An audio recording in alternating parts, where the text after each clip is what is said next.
מרפצת תצפית, זו מרפצת on the Dead Sea, מרפצת תצפית ים המלח. And what do we see? We see right near us the whole riverbed, the area that the water goes into the ravine of Wadi el-Kelt. You can clearly see Wadi el-Kelt. Be careful, please. Okay? And the cliffs of Wadi el-Kelt, which are very deep. St. George's Monastery is a little bit further near us. And you can see Wadi el-Kelt, which goes all the way down in front of us. Can you see this roundish top of a mountain is colored white? Okay, this is the fortress of Kypros, right in front of us. The fortress of Kypros. Kypros was the mother of King Herod. Okay, Kypros. It was a Hasmonean fortress, and on top of it, King Herod built here his fortress. Okay, and it's a part of what we said about the desert fortresses that were located in that area. Remember, we spoke about Horkania. In the valley of Horkania, we have here Kypros. A little bit further up, we'll see on the mountaintop an antenna, right? Can you see it? Yes. Yeah. This is a military base, belongs to the IDF, called Daya. And to the left of the antenna of the military base, we're able to see like a top of a mountain which is flat. This is the fortress of Dog Dagon. Second Temple times, there used to be here another fortress belongs to the desert, to the desert borderline. And underneath that is what is called the mountain of the 40, the Karantal, the mountain of the 40 days that Jesus had the temptation with the devil. For 40 days, the devil tried Jesus in the desert in different ways. Mount of temptation is over there, right underneath this flat area. Okay, and there is a monastery called Karantal over there that is devoted. Karantal, from Karantal. He is devoted for the story of the temptation that Jesus went through by the devil from over here. Okay. By the way, this story has become a huge inspiration for the monastic movement of the Judean desert. Also, what the monasteries and the monks do in their monasteries is to try and cope with the temptations of the devil all the time, just like Jesus had here in the Mount of Karantal. So this is why there's another monastery over there. By the way, the current monastery of Karantal is based on top of a monastery from the time of Charitun. Remember Charitun from the riverbed of Ein Prat and Wadi el-Kelt? Charitun. In a certain point in his life, he started to wander around different areas of the desert. This is what all the monastics in the early times did.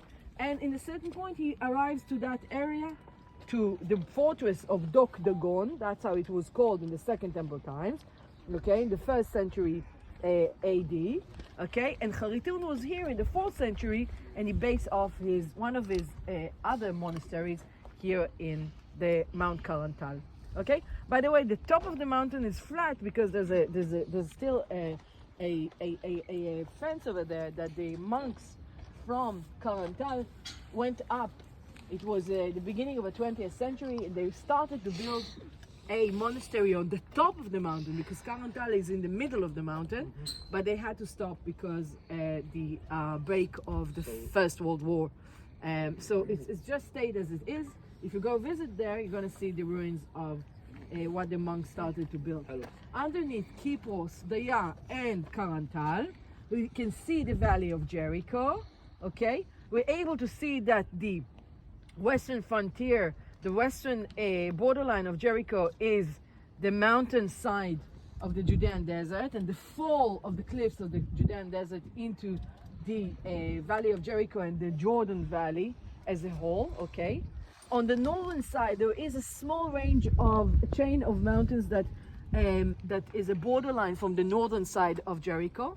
Okay, in the eastern side of Jericho, it's the Jordan Valley.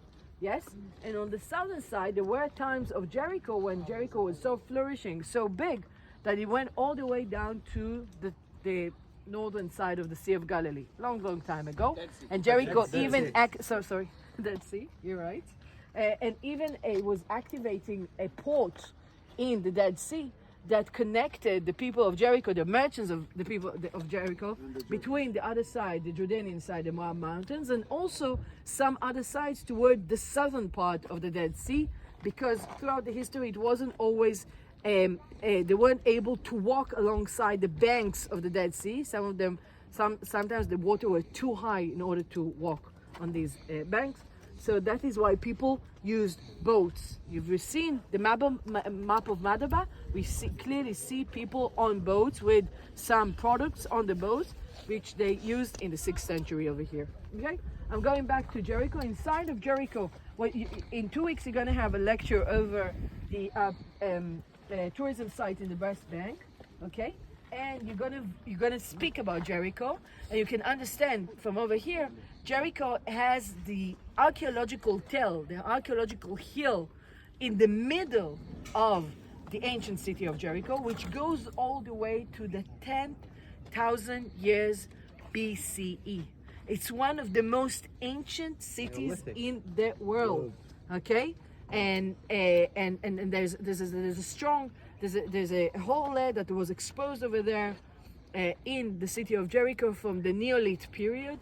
And it's very, very impressive and important. Tel el Sultan.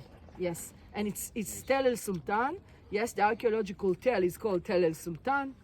It's in the middle of Jericho, middle towards west, and it's also the visitor center is over there, and also the ability to go on the cable car to Karan Tal. So Tel el Sultan is located on the most important thing of Jericho in ancient times and also today. What is it? Where is the archaeological tell? The historical center of Jericho is located right nearby to what? Sultan Spring. Spring. A spring. Very important. One of the most important things in ancient cities is a spring. Okay? Mayan Elisha, the spring of Elisha, the spring of Elisha. Yes? Which according to the biblical story, Elisha repaired the water of the spring and made them out of become from a water that were not good for drinking, for a water which became fresh water, sweet water to use. Okay, so this is Jericho. We have different periods of time that Jericho was flourishing and was in its peak during the Hasmoneans, during King Herod's time. Okay, throughout the history, during the 7th century of the house of Umayyah, the early Muslim period was a very important period of Jericho. Okay, and one of the key things about Jericho is the ability to draw water, to bring water from the springs of Wadi el-Kelt into the city of Jericho. So of course we understand why Jericho needs water, but the most important thing about bringing water from the springs of Wadi el-Kelt is connected to the soil. The whole territories, the whole soil of the northern part of this Dead Sea, today these are cultivated areas by the kibbutzim of this area. The key point in order to cultivate the land of Jericho and its surrounding is the ability of the government to wash the soil from the salt.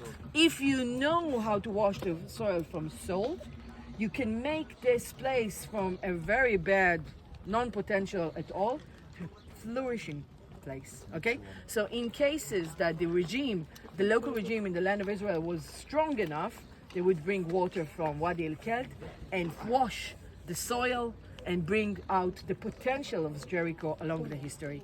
And in other times, in other periods of times when it was the opposite, it wasn't fulfilling its potential. By the way, during the military regime over Jericho in the 80s, that's what they did. They washed the whole soil, and 75% of the cultivated products, of the agricultural products of the West Bank came from Jericho. Yes, it's the same thing. Okay, so this is the key thing about Jericho.